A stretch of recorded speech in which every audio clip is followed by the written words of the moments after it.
The Psychology of Criminal Conduct, Chapter 14, Part 3. Sorry about that. My phone just shuts off sometimes after 35 minutes. Longitudinal studies also show that sexual offenders commit non-sexual crimes. In a meta-analysis by Hansen and Mortenbergen, 2009, the sexual recidivism rate was 11.5%, and the violent recidivism rate for including sexual and non-sexual violent crimes was 19.5%. In an earlier meta-analysis, Hansen and Boussoir, 1998, reported a non-sexual violent recidivism rate of 9.9% for child molesters and a rate of 22.1% for rapists. These studies suggest that there are important similarities between sexual and non-sexual offenders. One example of the similarities is the role of pro-criminal supports. Many clinicians see sexual offenders as social isolates, awkward in social interactions, and introverted. This may be true for some, but not for all. There is the sexual abuse of children by women who are coerced by male partners. The growth of organizations such as the North American Man-Boy Love Association and the use of the internet for deviant sexual purposes or to overcome social isolation via chat rooms. The importance of social or peer support for unwanted sex can be found in studies of rape myth acceptance. Date rape, sexual aggression among college students, and the rape in the military. Studies specific to known sexual offenders are rare. In a study of convicted sexual offenders, Carl Hansen and Heather Scott, 1996, asked 126 sexual offenders, 57 non-sexual justice-involved persons, and 119 citizens participants questions about their associations with others. Child molesters reported knowing other child molesters, and rapists reported knowing other rapists. The participants from the general population reported having no sexual offenders in their social networks. In another study by Underwood and his colleagues, researchers asked 113 child molesters to report whether they had molested a child in the presence of another adult. They were not asked if the other adult was a convicted sexual offender. 38% reported that another adult was present during the commission of the offense. This is not to say that sexual offenders are no different from those who commit non-sexual crimes. One consistent finding is that sexual offender is more likely to recidivate with a sexual crime than a non-sexual offender.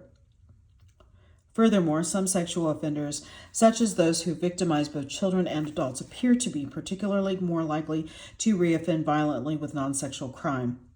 An important factor both for adult and child victimization is attitudes and cognitions.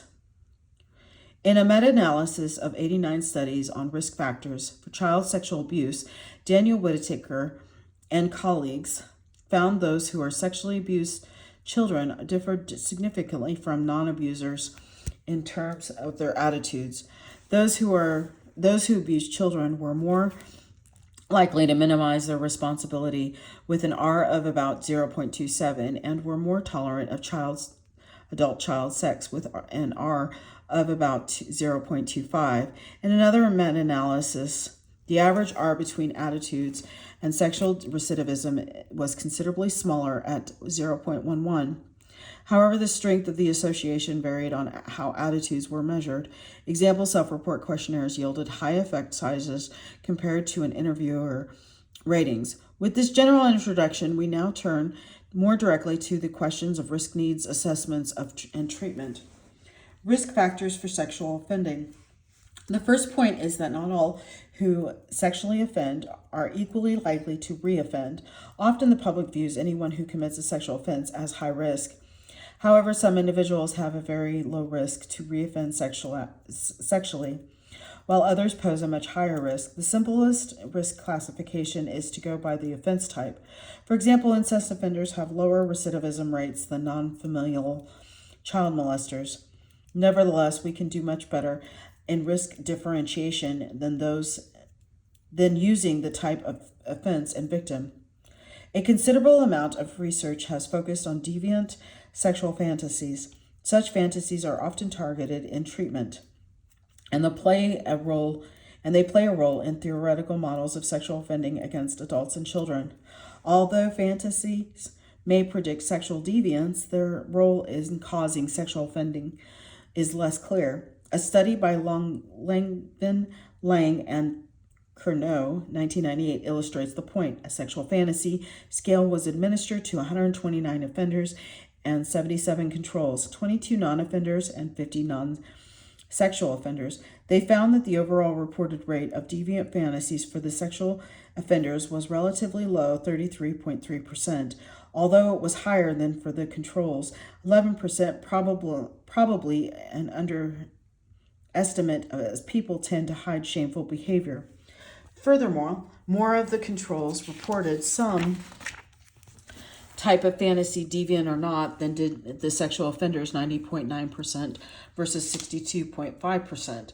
The researchers interpreted the low rates of deviant fantasies and the finding of that many of the sexual offenders reported normal sexual fantasies to mean that fantasies are unlikely to have etiological significance.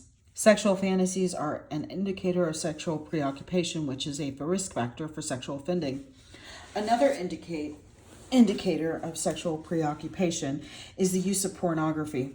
Recognizing that there is some debate over what constitutes pornography and when its use becomes problematic.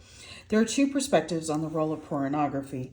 On sexual aggression, one view is that pornography may serve to stimulate deviant fantasies, leading to acting out the fantasies. The other is that consuming pornography is sexually cathartic and leads to less sexual aggression. Evidence for both positions can be found in a survey of 146 persons incarcerated for committing a sexual offense. 41% admitted to using pornography at the time of the index offense. In another study, 561 sexual offenders, the researchers found that 19% used pornography at the time of their defense. The majority did not. Among child molesters, the rate was higher, but consisted mainly of showing pornography to the victims rather than to arouse the perpetrator directly. On the other hand, using aggregate level data, Ferguson and Hartley 2009, found an inverse relationship between pornography consumption and rape. In summary, there is no clear consensus on the role of pornography in sexual offending. Experts caution that the role of pornography will vary with each case, and the advice is that consideration must be given to risk level type of sexual offender and the nature of the pornography. For example, images of coercion and of child increase the risk of sexual aggression. A new and emerging line of research related to the issue of pornography is the internet sexual offender.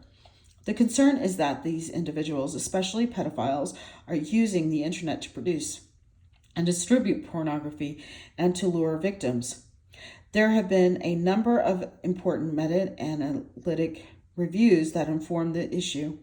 The first is a review of the characteristics of internet sexual offenders by Kelly Babchism, Carl Hansen, and Chantal Herman. The question asked that by the review is whether the internet offender is unique and different from the typical context sexual offender. Their review of 27 reports found that the internet users, example, convicted of an online offense such as distributing child pornography, compared to offline sexual abusers, were more likely to be empathetic toward their victims, but also showed greater sexual deviance.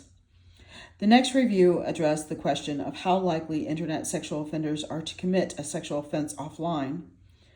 From their analysis of 9 prospective studies, Cito et al. Found that very few online offenders commit an officially detected sexual offense, 4.6%. However, approximately half of them were, where self-report data was available, admitted to contact sexual offense. The third meta-analysis involved 30 samples on internet child pornography uses and found 2 important subgroups. First, there were those who only viewed child pornography, and then there were those who viewed internet pornography and committed offenses against children. The latter were assessed as a much higher risk to commit a contact offense. Although not a meta-analysis, a systematic review of the literature expands on how our understanding of the sexual offender who uses pornography online. Found that online child pornography offenders are different from contact child abusers in a number of ways. When online pornography users do act out, they tend to be specialists, limiting their behavior to sexual offenses against children.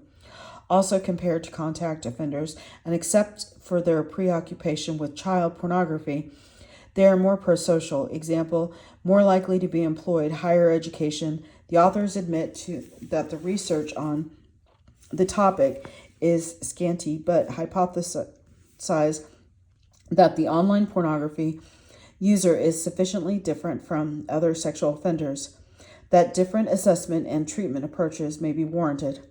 The literature on the risk factors of sexual recidivism has been summarized in a number of meta-analyses by Carl Hansen and his associates. One of the practical applications that arises from meta-analytic reviews of risk factors is that it facilitates the development of evidence-based actuarial risk needs scales. Hansen and Morton Bergen, 2005, drew two important conclusions relevant to risk scales for sexual offenders. First, the individual risk factors showed only modest effect sizes, suggesting a need to combine the risk factors to increase predictive accuracy. Second, many risk factors, example sexual preoccupations, were dynamic and could guide treatment because they represent potential criminogenic needs for offenders. Hansen and his colleagues have been at the forefront of the development of actuarial risk scales for sexual offenders. Their early work on simple-to-use risk scales, such as Static 99, Hansen and Thornton 2000, the updated Static 2002, Hansen and Thornton 2003, and the Rapid Risk Assessment for Sexual Offenders, Offense Recidivism, RRASOR, Hansen 1997. The scales have shown satisfactory and predictive accuracy with AUCs in the 0.70 range and have been validated in South Korea. Their disadvantage, however, is that they measure mainly static risk, and their predictive validity diminishes for treated sexual offenders. However, there has been a notable shift in attention to dynamic risk factors in the assessment of sexual offenders. In a study of 997 sexual offenders under community supervision, participants were administered three types of risk scales: static, stable, and acute. Stable risk factors assessed every 6 months are dynamic risk factors that, although changeable, take longer to change. Example, impulsivity, hostility towards women, deviant sexual interest. Acute risk factors measured at each session can change very quickly. Example, intoxication, sudden access to a victim, collapse of social supports. Over an average follow-up of 7 years, Hansen et al. Were able to validate two new risk scales for sex offenders called Stable 2007 and Acute 2007. Acute 2007 requires a great deal of effort to administer regularly and within short time frames. However, Stable 2007 is much more manageable, and it is widely used. In a meta-analysis of 21 studies by Brinkley, Chisholm, and Hansen, 2021, Stable 2007 significantly predicted sexual recidivism, AUC, equals 0.68, and it added predictive accuracy incrementally to Static 99. Today's Stable 2007 is not the only dynamic assessment instrument used with sexual offenders, and nor is Static 99 the only static risk assessment scale. See Rettenberg and Craig 2020. A recent meta-analysis examined the predictive validities of dynamic risk instruments used with men convicted of sexual offense. 52 state studies were reviewed with 4 important findings. First, the dynamic assessment do predictive predict sexual recidivism, R equals 0.35. Second, the instruments also predicted non-sexual violence, but at a lower level of accuracy, R equals 0.22. Third, the dynamic instruments improved prediction over and beyond static scales. And finally, changes in scores predicted sexual recidivism, but not general or violent recidivism. Taking the findings together, dynamic sexual offender risk needs assessments contribute to a meaningful prediction of sexual recidivism, i.e., needed to following the risk principle. In addition, these instruments can guide the selection of treatment goals and the monitoring of treatment in accordance with the need principle. Before moving to treatment, a few comments on the application of R&R to the assessment of sexual offenders in Chapter 10. We saw that level of service, LS, instruments measure the central 8 risk need factors. One of the main findings from the meta-analysis of the LS instruments by Oliver over ETL 2014 is that the LS not only predicts general and violent recidivism, but it was also a significant predictor of sexual recidivism, R equals 0.11.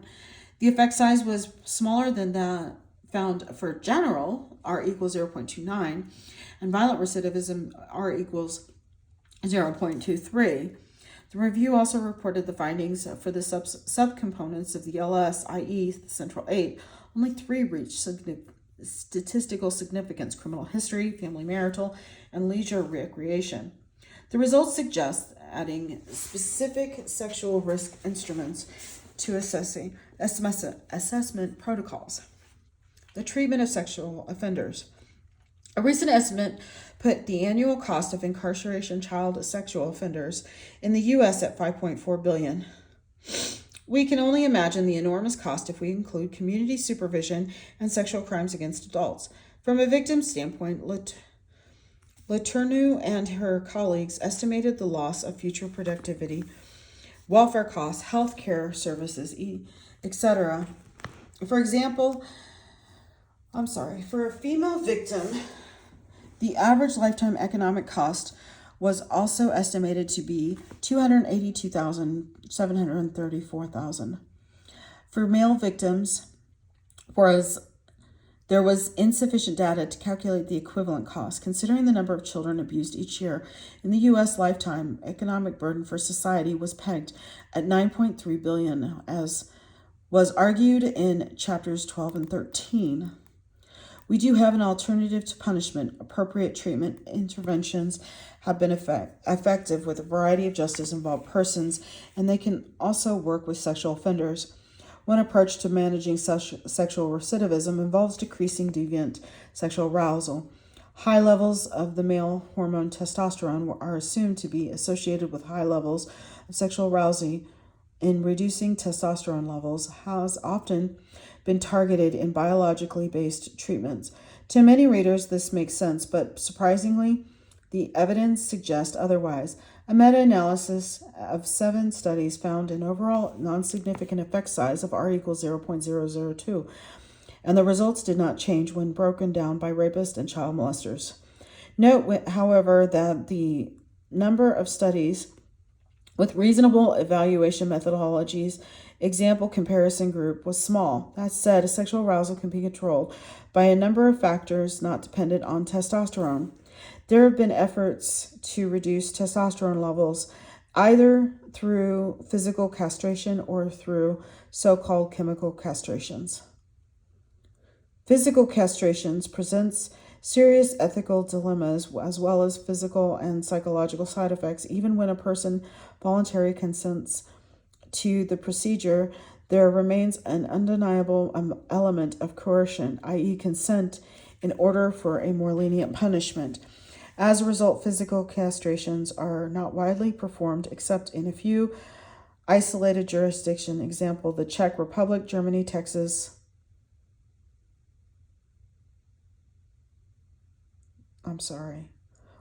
Voltros 2020.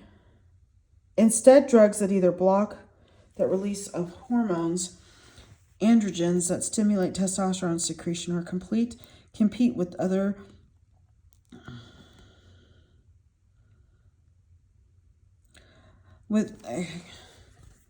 that's just shocking that state in the United States does that, with other hormones for not neurophysiological sites that release testosterone are used. Drugs such as cyperterone acetate, CPA, Endocur, and medroxyprogesterone, MPA, Provera, are commonly used medical treatments for sexual offenders. These drugs are typically administered to men who have sexually abused children, and there is also a degree of coercion here, but not as consequential as the coercion associated with physical castration. Reductions in arousal have followed with administration of these drugs. A recent meta-analysis by Ian McPhail and Mark Oliver, 2020, found significant decreases in arousal to pornographic images of children as measured by phallometric testing. Many sexual offenders show reduced sexual recidivism rates while taking medication. However, taking these medications is not a guarantee against sexual offending. For example, 20 years after pharmacological treatment was given to 60 high-risk offenders in Denmark, 13.6% committed a new sexual offense.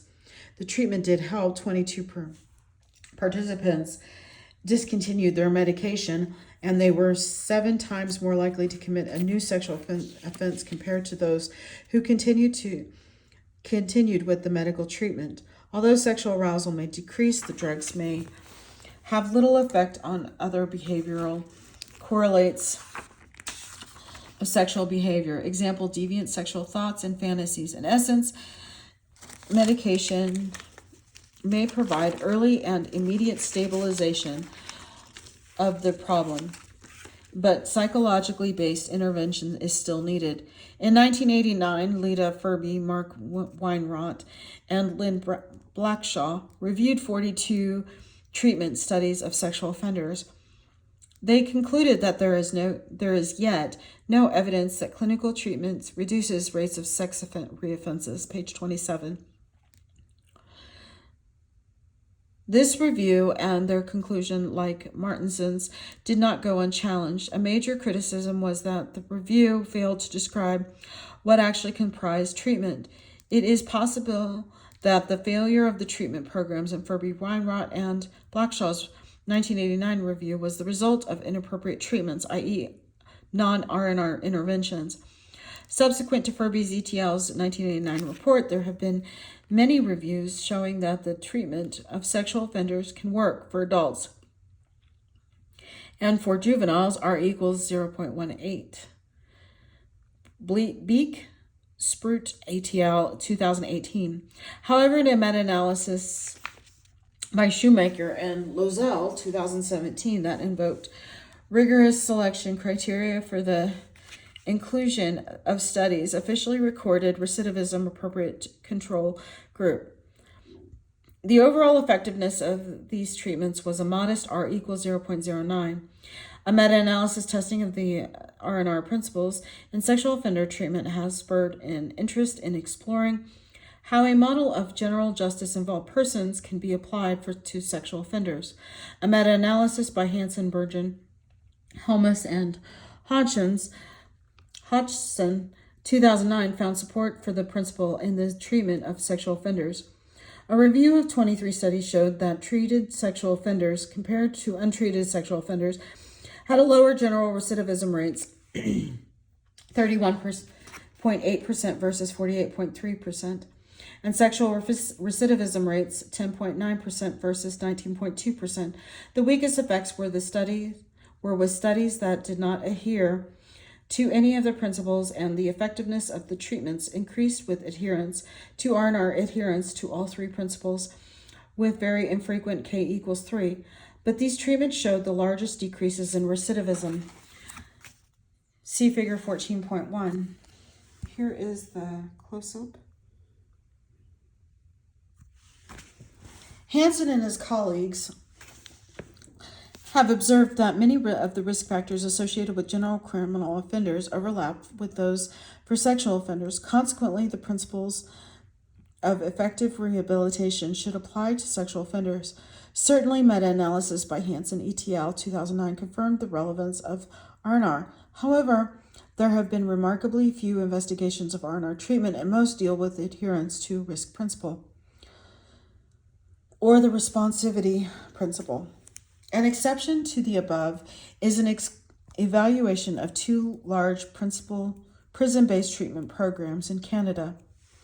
One of the programs followed all three R&R principles, and the other treatment, which had been established earlier, was less articulated with respect to R&R. An 8-year follow-up found a sexual recidivism rate of 4.2% for the R&R program. For the alternative treatment, the rate was 10.7%, and it was 20.2% for no treatment. An innovative approach for helping men who have sexually offended to desist from crime is Circles of Support and Accountability, COSA. COSA began in Canada but was spread internationally. Community volunteers surround the sexual offender core member, providing pro-social support, example, help in finding employment, and ensuring that the core member stays on course and does not deviate from reintegration plan. Accountability. An early evaluation with 44 sexual offenders found an 83% reduction in recidivism. Reviews of the literature have been found cautiously optimistic. Most studies showed reductions in recidivism, but because of the small sample size, failed to reach statistical significance. In addition, a few studies that measured psychosocial outcomes, example, improved family relations, securing employment, found positive effects. An interesting modification of COSA is the state of Minnesota's version. Instead of community volunteers forming the circles, volunteers are mostly college students who are selected and trained by the Department of Corrections. In an experimental evaluation of the Minnesota COSA, 100 sexual offenders were randomly assigned to COSA or to a control group. There was an 88% of reduction in sexual recidivism follow-up of approximately 6 years. Moreover, Due 2018 estimated a net economic benefit of nearly $41,000 per person. The question is, if COSA is effective, then how does it work? From a GPCSL perspective, there are many possibilities, as the research suggests. There are improvements in the criminogenic needs of employment and social relationships. Sexual offenders often find themselves socially isolated, and circles help to reduce this isolation by rebuilding family and other pro-social relationships. Absolutely, more research with rigorous evaluation methodologies is needed to better understand the effectiveness of COSA and why. Finally, there is evidence that sexual offenders' risk to reoffend diminishes over time, drawing on an earlier report with a 20-year follow-up. Harris, Helmus, and Thornton, 2014. A 2018 study, Hansen, Harris, and Letourneau, Helmus, and Thornton, 2018, reviewed the outcomes of 7,725 sexual offenders over a 25-year time span. With time, the sexual recidivism rates decreased. In the 2014 report, at 5 years, the recidivism rate for high-risk cases was 22%. For those high-risk offenders measured by static 99R, who stayed in the community for 10 years without committing an offense, the sexual recidivism rate was 4.2%. Each year without sexual offense was associated with a 12% decrease in committing a new sexual crime.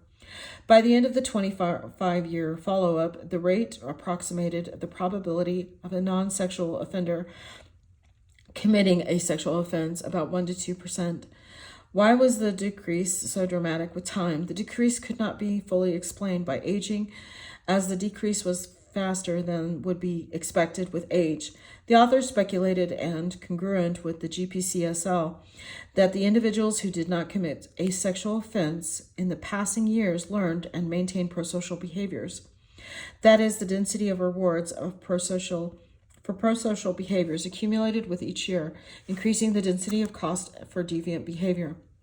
Whatever the reason is for distance from sexual crimes, this landmark study puts into question policies such as placing individuals on sex offender registries for life. Closing comments.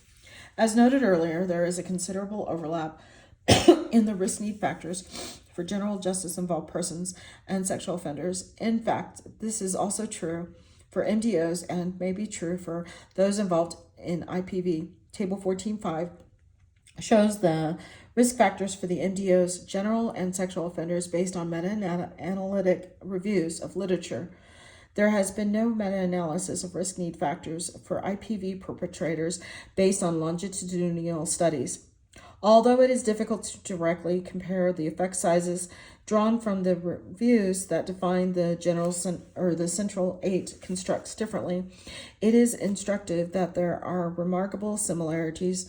Note the consistency in the ordering of predictors across all 3 groups of offenders. For sexual offenders, as with MDOs and general justice-involved persons, criminal history was one of the best predictors, along with antisocial personality pattern and pro-criminal attitudes. With respect to treatment, all 3 subtypes, therapeutic interventions are effective in reducing the offensive behaviors. We are learning a great deal about what is required to maximize efforts to help justice-involved persons desist from crime.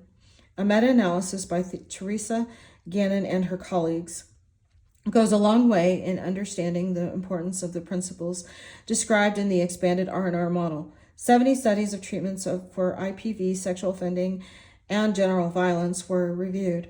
The first important takeaway is that treatment decreases violent recidivism for all 3 types, R equals 0.12.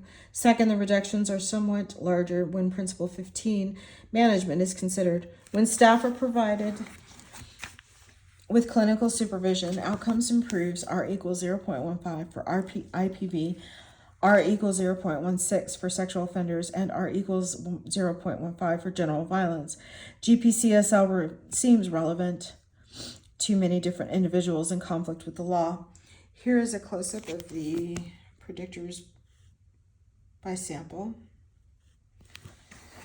Worth remembering, 1, there is more in common between male and general justice-involved person than there are differences. Contrary to some feminist theories, there are aspects of IPV that extend beyond patriarchal battles or values. Male barterers appear very much like other criminals in their behavioral histories, personality, attitudes, and social support for intimate partner violence. 2, risk factors for mentally disordered and sexual offenders are similar to the risk factors for general justice-involved persons. Meta-analytic findings indicate that the best predictors of criminal behavior among MDOs and sexual offenders are the same as those identified among the general population of those in conflict with the law. Example, past criminal history and antisocial personality pattern. Thus, the general theory of criminal conduct can apply to a variety of groups committing criminal acts. 3, knowledge of the varieties of criminal behavior can be forwarded by applying a psychology of criminal conduct, PCC, to the analysis. One of the themes in this text is that our knowledge of criminal behavior can be informed by applying PCC. The GPCSL approach to understanding criminal behavior does not rely on psychopathological models of behavior. Understanding of people discussed in this chapter, the IPV, MDOs, and sexual offenders, is enriched when we apply the GPCSL theory. And then here are the recommended readings.